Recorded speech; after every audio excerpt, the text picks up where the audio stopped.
Ryan Ray alongside the good doctor, Dr. Ellen Wald. How's it going, doctor? Pretty good. All festive for the first day of November. So, It you know, is the first day of November. It's I don't know at what point you kind of get past the oddity that was 2020. Like if you lived through the Great Depression or, you know, some cataclysmic event that lasted longer than a day, like you have like 9/11, which we all remember, but something that lasts longer than a day. I wonder how long until we're like, oh, this feels normal because this year has gone by so fast, but it really hasn't. It's just that last year was so slow that it was like, oh wow, we're in warp speed, but no, we're just back to normal. it's interesting. So historians like to talk about things like the long 19th century, or Hmm. which means like you extend it like into the 20th century. So this is like the long 2020.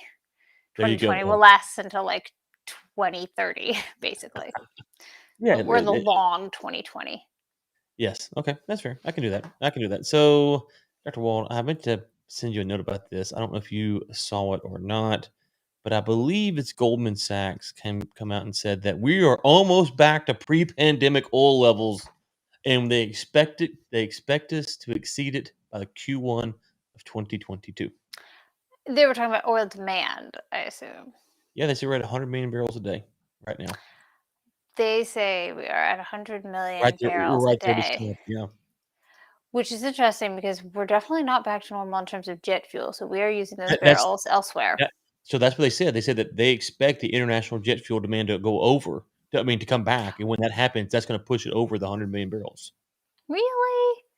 No, Really? why? How Why? are we Why? supposed to how are we supposed to get back to international, like, I'm sorry, you just can't get back to international travel when Oh, businesses aren't going, and people are like, and like the restrictions are still there's all those restrictions still in place. I mean, like, the US made has made international travel actually more difficult than easier. So, here's the. Let's see here. huh. I mean, this is why they're like scenario things, like their models drive me bonkers. Like, It- what were their inputs for jet fuel? And Okay, here's the exact quote. So I'll read it so I don't get it wrong. This is from our boy Javier Blas. Interesting tidbit from Goldman Sachs. Quote, we estimate that oil demand is nearing 100 million barrels a day, its pre-COVID level, with winter seasonality and the recovery in international jet demand set to bring demand to record highs by early next year. hmm, maybe it's all the people going to COP 26. But just last year, we were told we would never, ever, ever see the pre-pandemic levels. Like I know. that was over. That was Yep. over.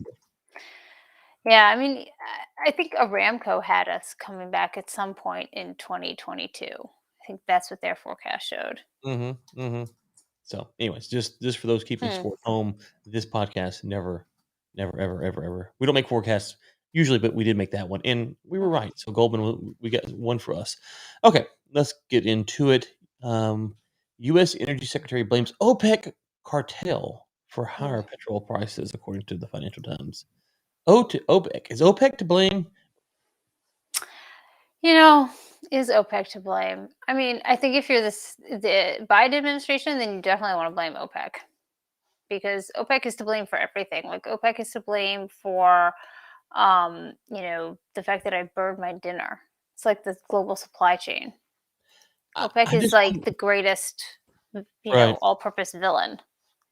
right, and that's the thing. I'm just curious when and what parameters do we put to blame OPEC? Because some people blame OPEC for the crash back in 16, 17. Some people are blaming them now for the high prices.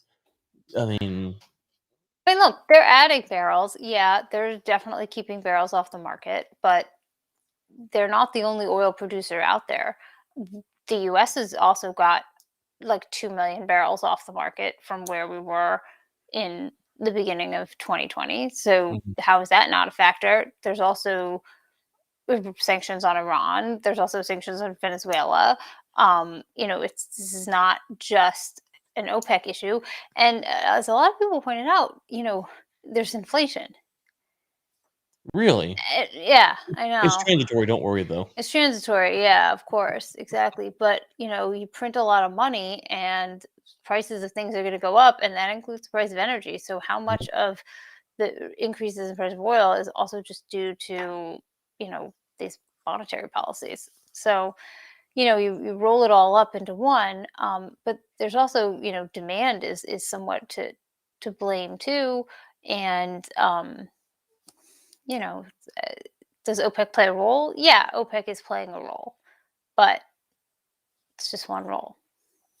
What role do we want them to play? That's the question, right? Do you want them to drill, to not drill, to break up, to include the U.S. producers?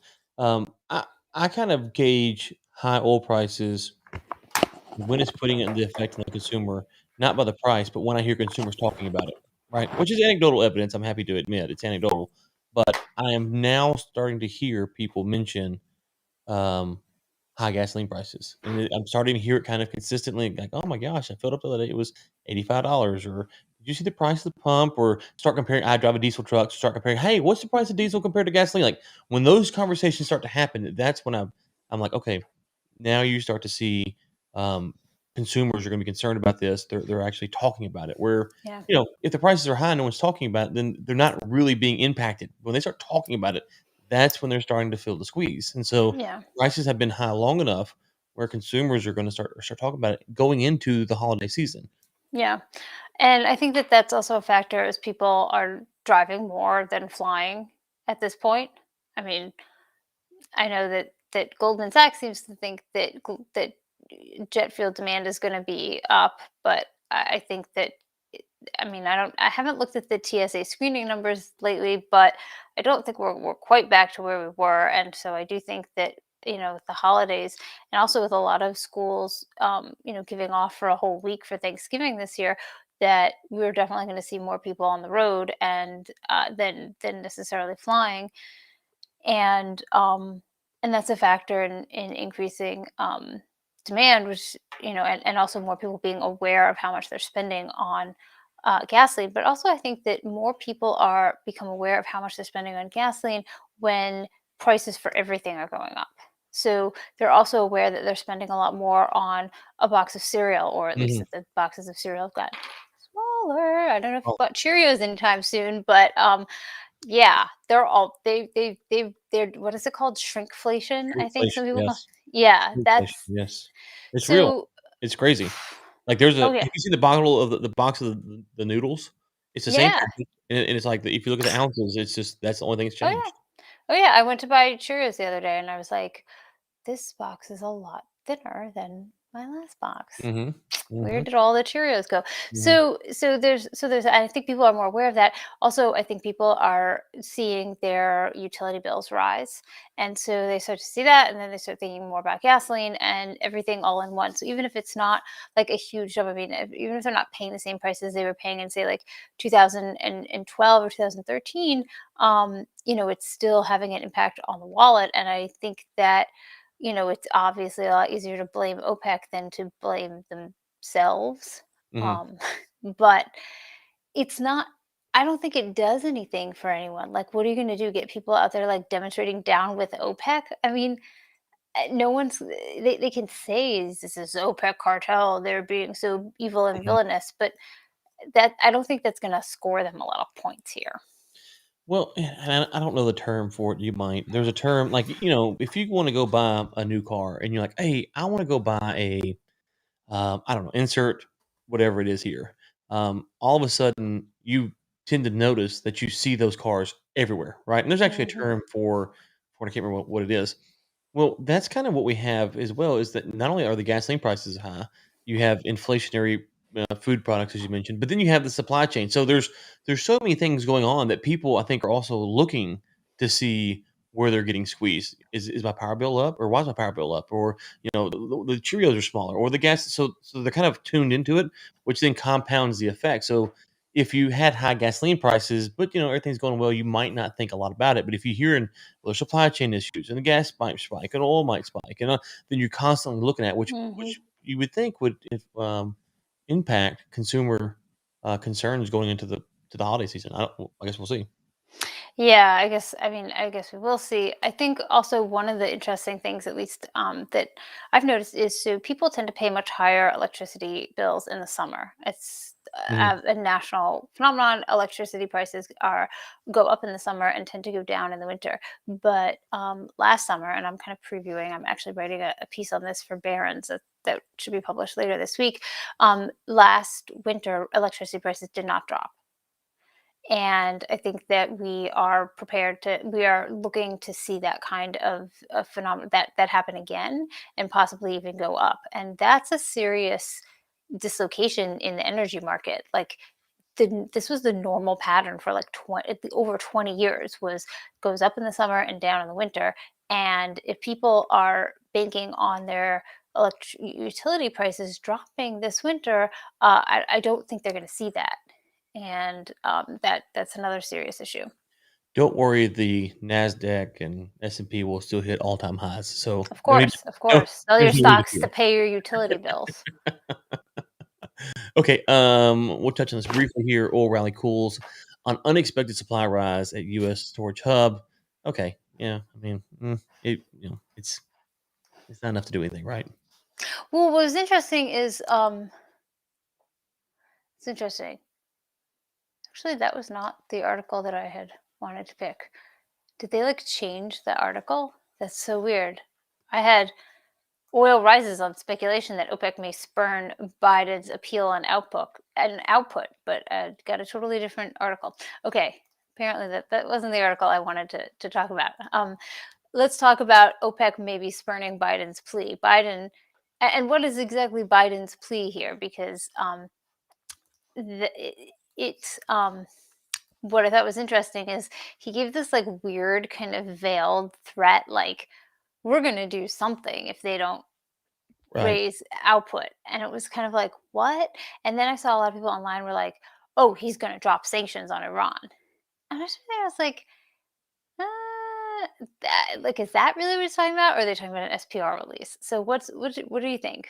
Is Biden like, are they really like that, you know, canny or whatever it is that they're going to drop? They're just going to they're going to drop the sanctions. Mm, I don't. No, I don't think so. I And don't. that would be a very like that would be like Yeah, a big deal. Like, that would be all anyone would be talking about. you're presuming people would talk about me. Anyways, That's true. all of the oil nerds would be talking about it. God, an SPR. I think you have to be careful here because if you do an SPR release and the price doesn't go down enough, and it won't, um, then now you've failed, right? So if you Yeah. release barrels to the market and the price drops $1 or $2 for a few days and goes back up, well, then you've now failed at doing what you said you're going to do. So I don't know. Yeah. Um, Yeah, I see. I mean, like, what would be accomplished by an SPR release? Like, we're not short. There is no oil right. shortage. So all it would be doing is trying to calm the markets, and the markets would just like you said, it would be bad. They'd eat it up. And then look, the refineries are all running at like Mhm. have very high utilization. So it's not like they're suddenly going to pump all this crude oil into product that they're not doing now. It doesn't seem like we're not short. Like, so it would just go into Cushing storage or other storage or get exported, which is what I think will end up happening. Uh, Unless there's a mismatch in terms of oil quality and they're going to release a lot of like heavy crude, and that will help alleviate some of the issues. But wouldn't we see that showing up in like lower refinery utilizations if there was a problem in terms of that? So I just don't see how an SPR release is going to do that much in this situation where there are so many other factors that are contributing. Plus, like, what, 100, say they release 100 million barrels or less, and like, that's not enough to like change the global market. That's one day. That's what we just said. Yeah. Goldman Sachs said that's one day, right? 100 Yeah. million barrels a day. So you've extended the threshold by one day. So yeah. Let's see here. We got a comment. Let me pull this up here. OPEC Feb 2020 pre-COVID 27.8 million barrels a day. October 2021, 27.6 6 million barrels a day. They are already pre-COVID levels. The U.S. is 2 million Yeah. barrels a day less. So, So there's the argument for it's not OPEC's fault, well, I mean, kind of. well, do we want to talk about the fixed price war? Yeah, yeah, yeah, But yeah. I mean, there's more to go into it. There's sentiment, there's speculation, there's sure. there's more than just If number of Biden, barrels on the market. if Biden wanted to fix this, I'm not saying this would work. He just has to come out and say we have to invest in oil and gas companies. Hmm. We have to get them. We have to get people working. They're good paying jobs. We've been too hard on 'em too long. We're gonna work with them to clean up the economy and clean up the all that nonsense, and then encourage people to invest in them. Offer some kind of tax incentive, whatever. That would potentially get things to turn over. That's the best thing he can do. He won't do that, but that's the best No, thing he can do. I see a act. I see like a 0% chance of that happening. Yes. Oh, yes. Yes. Yes. I got you. Okay. So one more comment. U.S. gasoline stocks are low and crude draws are happening not because of OPEC Okay, but producing. they're low, but they're not. But okay, just because we're like below the 5-year average, but the 5-year average was so high. So Mm. that's my point. Like like okay, U.S. are low, but they're not. Is anyone having a problem?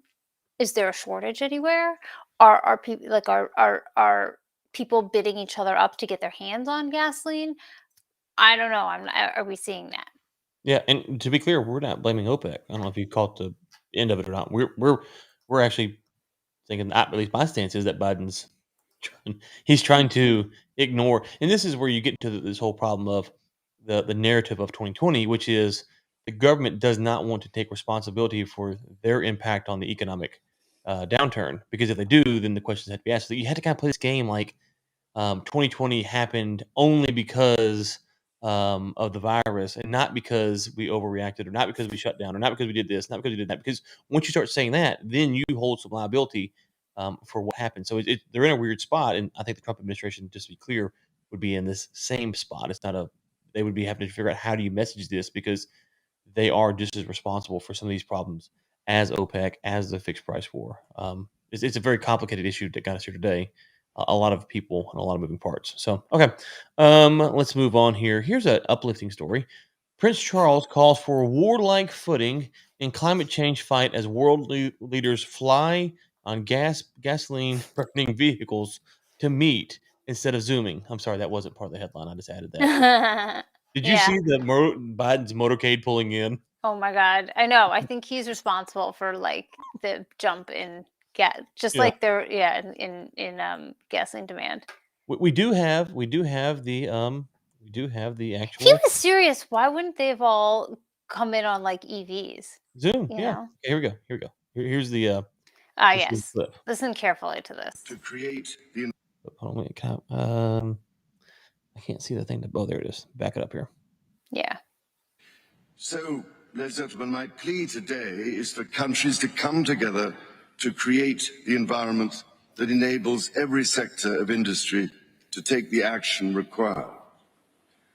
We know this will take trillions, not billions of dollars.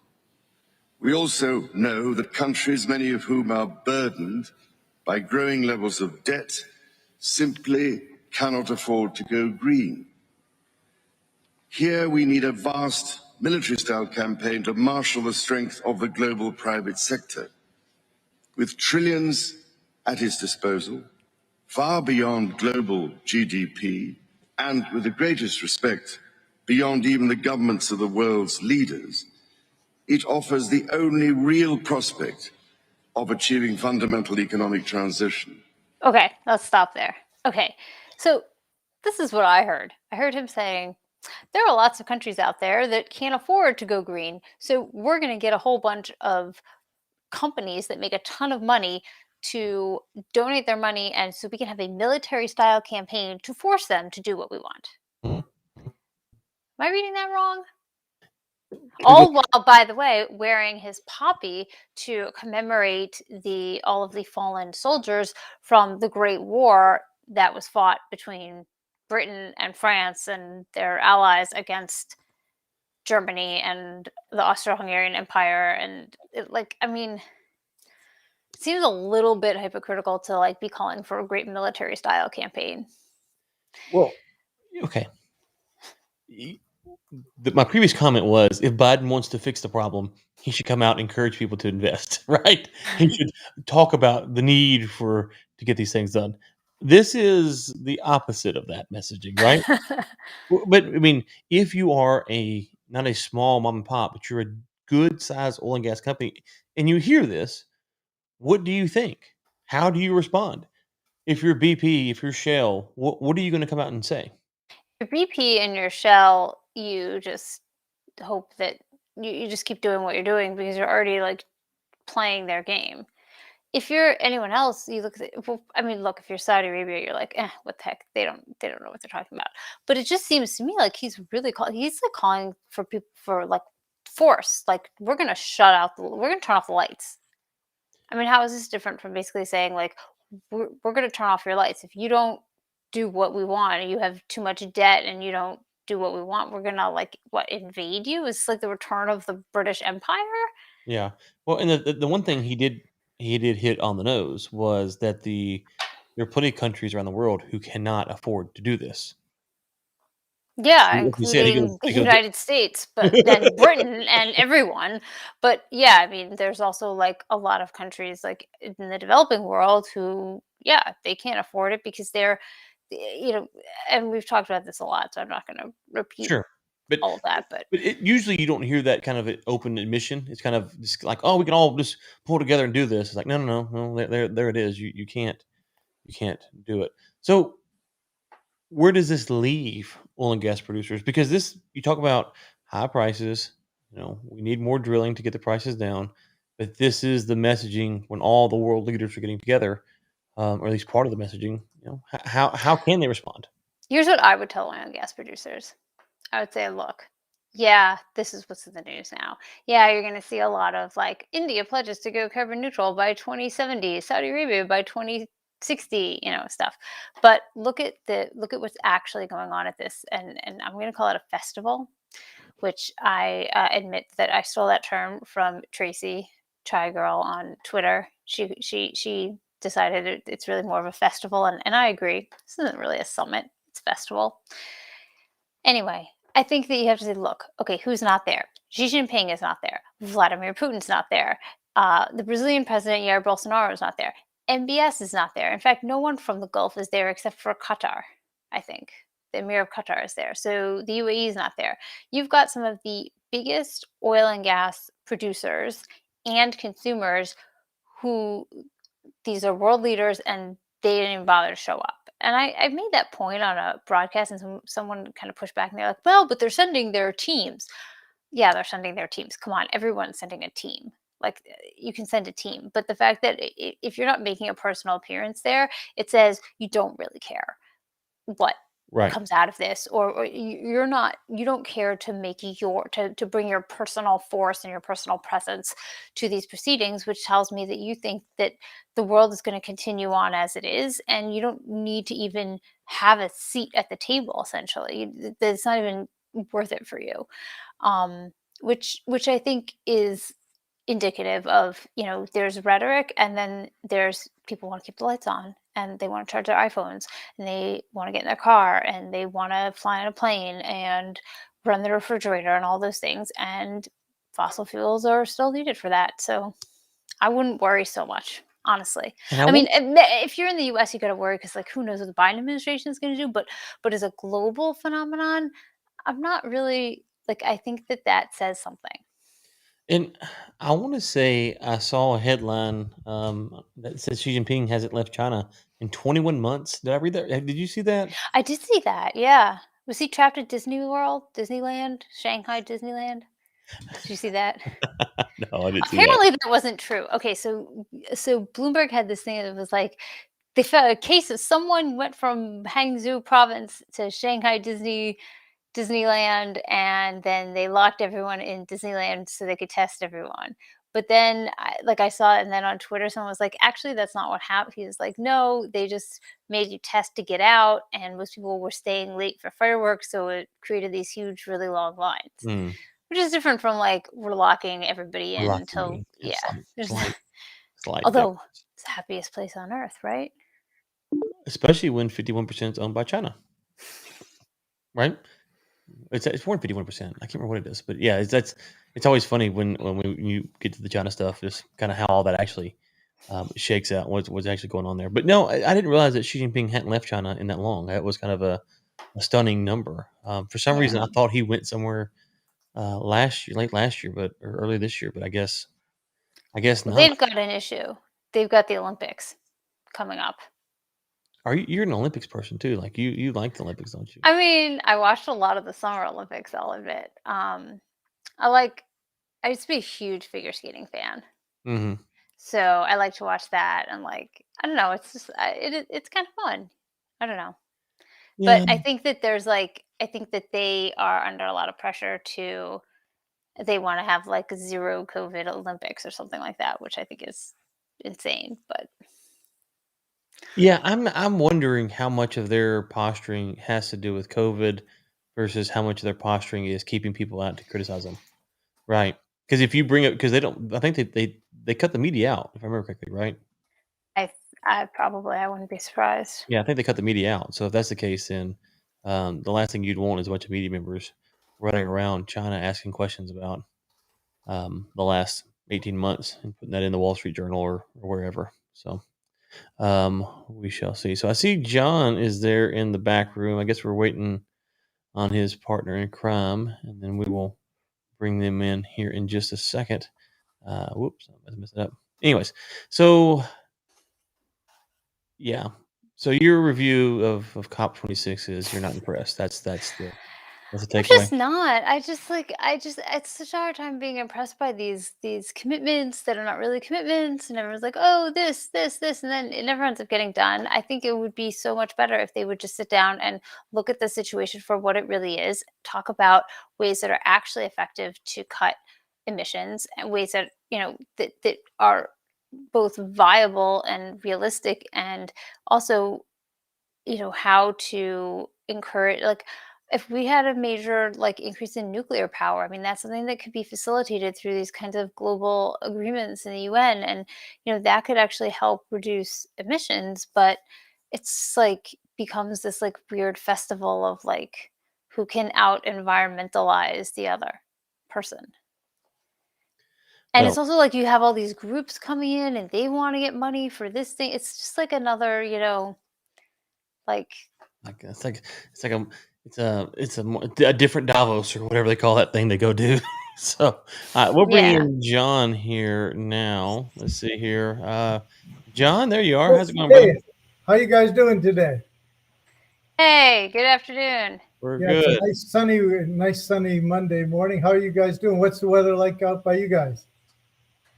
I am in Florida and it is finally a sunny day, but it is getting a bit cooler because I'm in the northern parts. Okay, So I just moved from the southern part last year, so that's okay. So I'm used to the hot, humid weather now. But thanks for having me on. Michael will join us in a few minutes. He was on a call, and so he's trying to get it hung up. Some people don't want to hang up when the conversation's really done. So we'll go ahead and get started. We're looking forward to this opportunity. So Yeah, so why don't you go ahead and quickly introduce yourself, John and Michael, okay, when he sure. gets on in a second. All right. Well, I'm John Vandy. I'm president of G-Therm. We have a number of businesses that we're starting up, and we'll go into a little bit more of those details as we progress on this call. But I think I'd like to start off just by saying, I've been in the business world a long time in a lot of different segments of it. And one thing I find, and it's not trying to go back to textbooks, but most businesses are pretty well siloed. Everybody thinks their business is the most important business, and nobody understands their business like they do. And so people tend to develop things in a very linear fashion, incremental improvements. The business units that we have, really, we've spent the last several years doing the engineering, doing the development, doing the testing, and most importantly, developing the intellectual property, where Mr. Perella, who will be joining us shortly, has over 100 patents, many of which are allocated to our businesses. And the thing that I know we've talked about this net zero issue with Ryan before, and the confusing thing to people is they tend to look at it as one business segment at a time, and it's very difficult to solve that equation when you're only dealing with one of the industry verticals. So our business combines at a minimum oil extraction, which we have a whole suite of patents that allows us to get 3 to 4 times more oil out of a depleted reservoir or a greenfield reservoir than the traditional technologies. And they're not revolutionary technologies. Basically, our patent is a process patent integrating hot water flooding, CO2 flooding, and wave pulsing, so that they work synergistically to affect a reservoir, not a well. One of our other businesses take the reservoir of fossil fuels and generate electricity, massive amounts of electricity, not only to run the oil field, but because we do it at such an economical price, we're able to use that electricity for other purposes, which I'll explain. How we get to net zero is really the issue that is of most interest to people. And basically, when you burn electricity or you burn a fossil fuel to create electricity, we'll use the heat from that exhaust to heat our brine before we re-inject it into an oil reservoir to start changing the viscosity of the oil. But the other emissions are primarily the nasty gases that we will re-inject, but also the bulk of the remainder. In fact, the bulk of all the emissions is CO2 and some nitrogen. Nitrogen you could vent, but the CO2 is something that obviously drives the greenhouse gas conversation in the world today. But CO2 is valuable in 2 ways. One, we capture it and use that also to inject the hot CO2 back into the reservoir for a CO2 flood. We don't have to buy the CO2. We don't have to put a pipeline in. And we put it in the reservoir to give us a CO2 flood, without having to pay for the CO2. But the most important thing that gets us to the net zero issue is CO2 is a natural crop stimulant. And if you inject CO2 into a vertical greenhouse, you'll get increments up to 8 times more crop growth because you're feeding it the CO2. It's a stimulant. Nitrogen is also a natural fertilizer. So rather than venting the inert nitrogen, we'll also put that into the greenhouse. Now, if you think about it, everybody talks about trees, planting more trees because they're a natural sink and consume CO2. But if you were to take a tree and the amount that it consumes of CO2 and compare that to a greenhouse, you're talking hundreds or thousands of times more consumption of the CO2. So we consume the CO2 that normally would be vented in massive greenhouses. We'd probably put 8 1-acre greenhouses, vertical greenhouses, on our oil field, and would consume the remainder of the CO2 that normally would be vented. That's how we're getting to net zero. We're combining oil extraction, power generation, and in this case, agriculture, to consume or sequester all the CO2 that normally would be vented. So I'm oversimplifying it, I'm sure, from an engineering standpoint, but that is the part that pulling 3 distinct industries together is how we get to net zero, and that's what our technology is allowing us to do. So I have a question about the greenhouses. I was on a call Friday with a cannabis grower. Yes. They told me that they harvest 6 times a year. And I got to think about that in your context. Does it matter how, if you're going to pump this CO2 to stimulate plants, does it matter? Do you have a certain plant that works better for what you guys are doing? Or is it all plants are kind of equally as far as absorption and then putting oxygen back into the atmosphere? Now, there's a lot of questions in that question. All plants consume CO2. Plants, through photosynthesis, take CO2 and convert it to oxygen. Nobody cares if we vent oxygen, right? But every plant, every crop has a different level of CO2 consumption and what would be productive for it. In fact, during different cycles of a plant's growing cycles, it will consume different amounts of CO2. So that is part of the science, I guess, that has to be even further developed. There, greenhouses and growers understand the CO2, but I think there's a lot more intellectual property that can still be gained by even studying that at a more granular level. Now, cannabis, I said grow house, and a lot of people think of grow houses as hemp and marijuana, but that's not legal in many places. It's certainly probably the most profitable crop you can grow by putting it into a greenhouse. Any crop going into a greenhouse, vegetables, herbs, they are naturally going to be organic, halal, and kosher, because you're not exposing them at all to the outside atmosphere. No pesticides. We use a combination of artificial and natural light in our processes, which also you're going to change the light spectrum during different parts of the growing cycle. So to answer your question directly, Ryan, yes, all plants will consume CO2, but it's going to be different amounts at different parts of the growing cycle. So when you're putting greenhouses together to consume our CO2, it will likely be a combination of produce and different plants, so that we can maximize the absorption of that CO2. And we're not going to absorb all the CO2 on day one. I said it's a process. We'll start our oil extraction, produce electricity, very low cost electricity, because it's not going to be putting out, we can put it on the grid, but we don't have to. So we can use that electricity for data centers. We can use that electricity for high energy intensive industries like production of cement, and we can produce the electricity at half the price, consume it, and by the way, we're all the CO2, remember that we would normally be producing by the electricity, we're going to consume, or we're going to inject in the reservoir.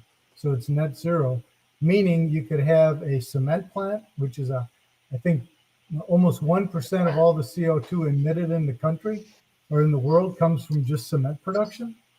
We can get it down to zero. And Texas is the largest cement producer in the country.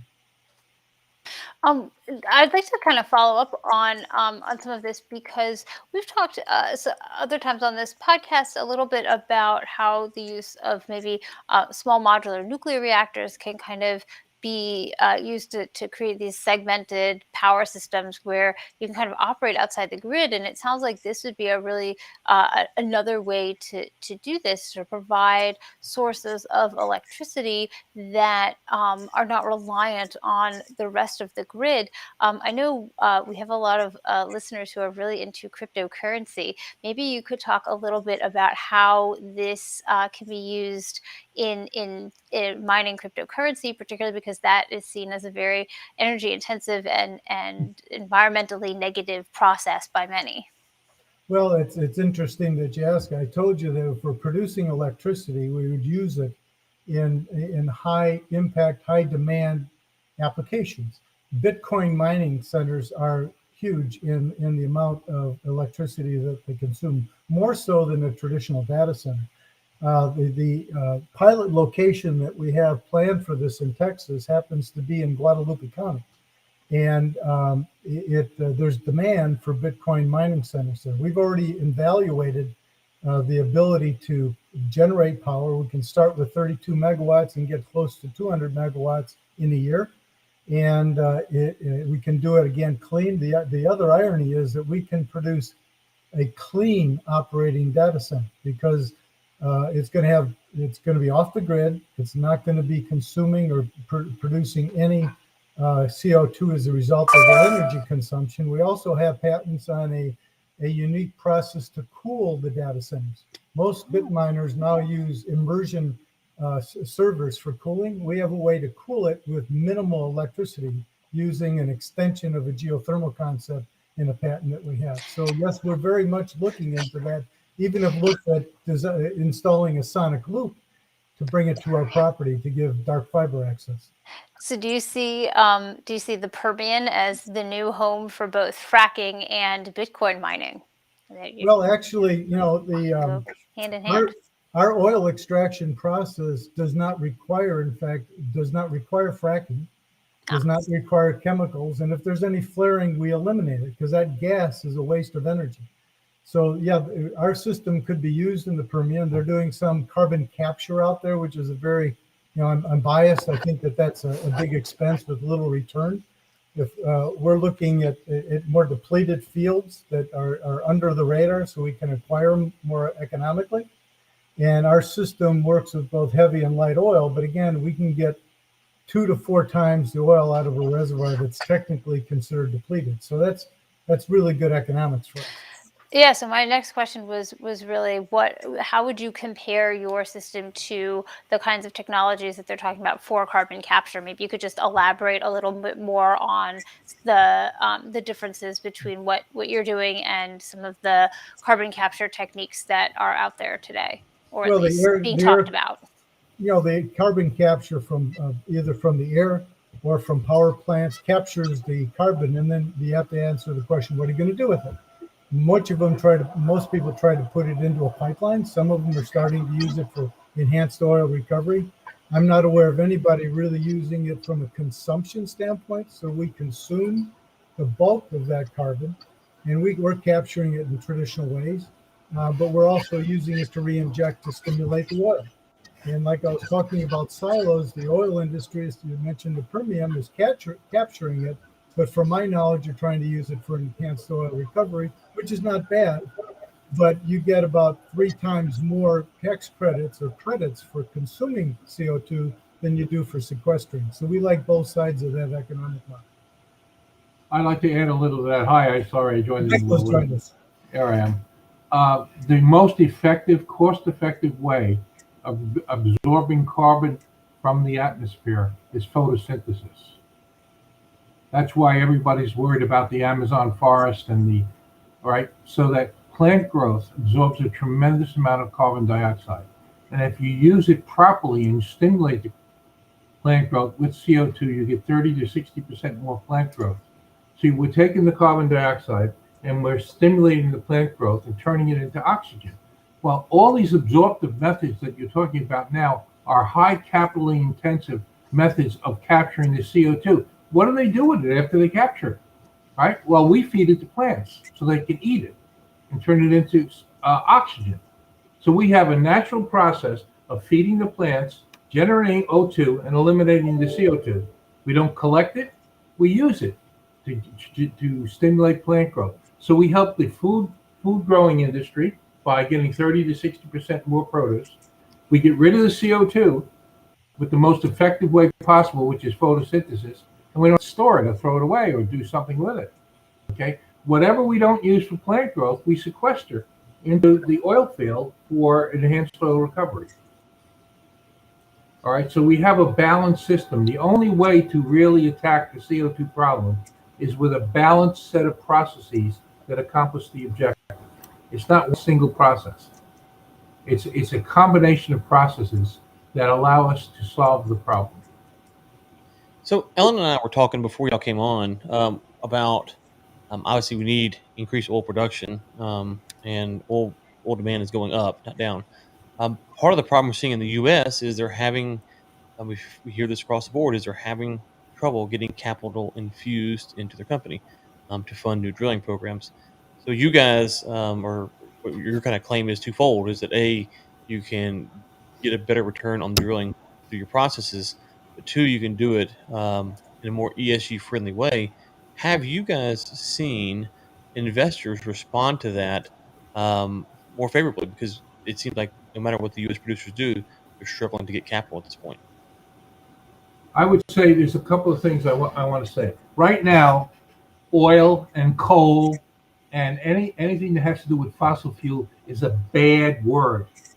It's a negative implication. Nobody is looking at the best way to make fossil fuel the bridge into the energy needs of the world. If you look at the macroeconomics right now, we are going to be short 38% of the energy we need from fossil fuel because they won't allow us to produce fossil fuel. We have to turn fossil fuel into a positive word by using the right processes to allow us to extract it and eliminate the CO2 and generate electricity. So if you can make and you're absolutely right, Ryan, we need to educate the marketplace, and we're trying to do that, but we're a little company that we have a net zero now solution, right, for generating electricity. And the more they would implement our solution, the more you would be closer to a less CO2 environment. We just finished another thing. I'm just going to tell you, I introduced Ryan. When you attack the marketplace, all right, you have to look at the fundamental. Who are the main contributors to CO2 emissions? Okay, one of the main contributors is flaring gas. right? Flaring gas is a waste of energy. It's the worst thing that you can do. And as John was saying, we don't flare gas, we use it. We turn gas that's normally flared into energy for our country. Okay. The second thing, what is the second most? By the way, flaring gas is about 9% of the worldwide emissions. Can you imagine that? So if you attack flaring gas, you're going to. That's one of the places you want to attack. The second place is making cement. Making cement contributes to 7% of the world's CO2 emissions. And John and I have just finished working with our strategic partners to build a net zero cement manufacturing plant and integrate that into our process. Okay. So, how long do you think it will be until we can we see these net zero cement production? Because this is something that's really gaining steam and being talked about a lot more in definitely amongst policymakers. I've seen discussion of these cement processes, aluminum production, steel production. What kind of time frame do you think we're looking at? The only thing that's limiting us is capital. If we had capital, we could have a lot of stuff running within the 24-month time frame. All right, we have now got to educate the marketplace to get the capital to implement. Everything you said is an intense, what they call intensive energy user. Aluminum, chemicals, food, cement, steel, goes on and on. They just announced a steel renewable steel plant. They only need 750,000 solar panels to do it. We can do it a lot better than that. I'll tell you that right now. All right. And we will bridge the gap between renewables providing most of the energy and non-renewables. If you look at now the EIA forecast from a macroeconomic point of view, fossil fuel energy has to increase by 38% in order to meet the energy demands of the world, no matter what renewables do. All right, so we have to make fossil fuel solutions net zero, and we have to make them as the solution gap between renewables and what we need from an energy point of view. Okay, and that's what we're doing, Ryan. And we need all the help we can get from the financial community and from strategic partners to implement this around the world. Okay, and we'll let you guys go with two things here. First off, I want to make sure that I'm kind of clear that if I'm understanding y'all's pitch, it's not that y'all have invented a new technology; it's that y'all refine the process. And so what you're talking about is, hey, you don't need to trust us on something new. It's that you've taken the old and make it the most efficient. That's probably an oversimplification, but is that a correct summation of what you guys have done? We've optimized each of the processes, but we join them synergistically so that they accomplish the objective. There's two things that we do. We have patents on improving each of the processes, but we also have patents on putting them together into a solution that works. And that's what everybody in a silo, Ryland. So if you're in the energy silo, you think about energy. And if you're in the oil silo, you think about oil. What we did is we said, why are they separate silos? If you use them together, they can synergistically accomplish the objective in a positive, profitable way. And the other thing is profits will drive adoption and proliferation. And we can't solve the problem by doing one cement plant, right?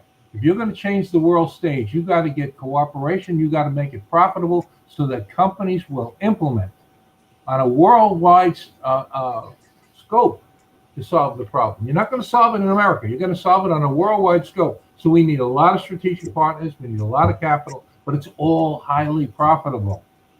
So we just Ryan, you guys mentioned the question on working capital. Obviously, everybody's looking for working capital. We are discussing funding these projects with a lot of people, and we always can use more.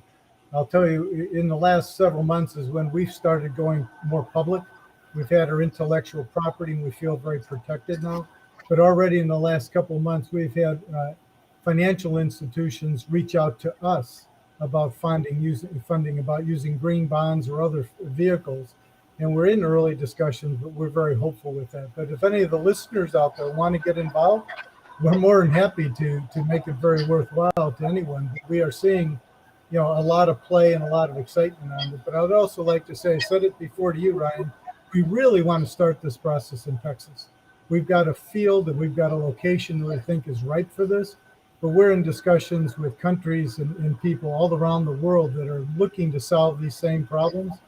But we're passionate about starting our process right here in Texas and in the U.S. because we think that's the right thing to do. So, but thank you very much for giving us the platform. We're excited about this. Yeah, and let's see here. The website is the letter G, therm.net, gtherm.net. That's correct, I believe. And anywhere else you want to point people to as we get out of here today? I think that would be the best place, and they make contact with us. We'll follow up, and we can give more information at their, whatever their interest levels is. We have tremendous detail and business plans, technical presentations, but we're not gonna try to expose that here. It's too much. Too much. There we go. Okay, well, gentlemen, thank you so much for your time. It was a pleasure as always, and look forward to see how this project progresses. Thank you. We have one phrase I'd like you to adopt, Ryan. Net zero now. Net zero now. Yeah, net zero now. We're not waiting to 2030 where everybody says, well, I'll reduce the net zero by 25% by 2030. We're talking about net zero now. All right. Net zero now. There you go. Address your question, less than 2 years, we'd be totally operational. Right. That's better than you can get from COP26 right here on Energy Week podcast. Okay. Thank you, gentlemen, so much for coming on. Thank you. Thanks. Bye. All right, Dr. Wald. What else do we have? Anything else? Is that it? I think we've about covered it. We just solved the net zero problem right there. Yeah, I mean, why is Prince Charles talking about a military style, whatever it is? Why doesn't he just stand up there and go, net zero now? Just tune in. Just tune in the podcast. We've solved the world's problems. It's that easy. Okay, Dr. Wald, where you mentioned Barron's. Where else will you be this week? Yeah, I'm supposed to have a piece coming out in Barron's probably sometime this week. I will also be on PRI The World, which is like a public radio, NPR, BBC type thing, where I'll be talking about Saudi Arabia's new net zero commitments and also their lobbying of the UN to try to cut out language about getting rid of fossil fuels. So that should be interesting. And I will be on investing.com this week. And also there's an OPEC meeting, another one on Thursday. So I'll probably be talking about that. On Twitter, I'm sure. Yes, of course. Yes. Okay. I have Lisa Daftari on Inside the War Room talking about her family is actually from Iran originally. So we talk about Iran and kind of the Middle East and all that kind of fun stuff. So be sure to check that out. And with that, we'll be back next week.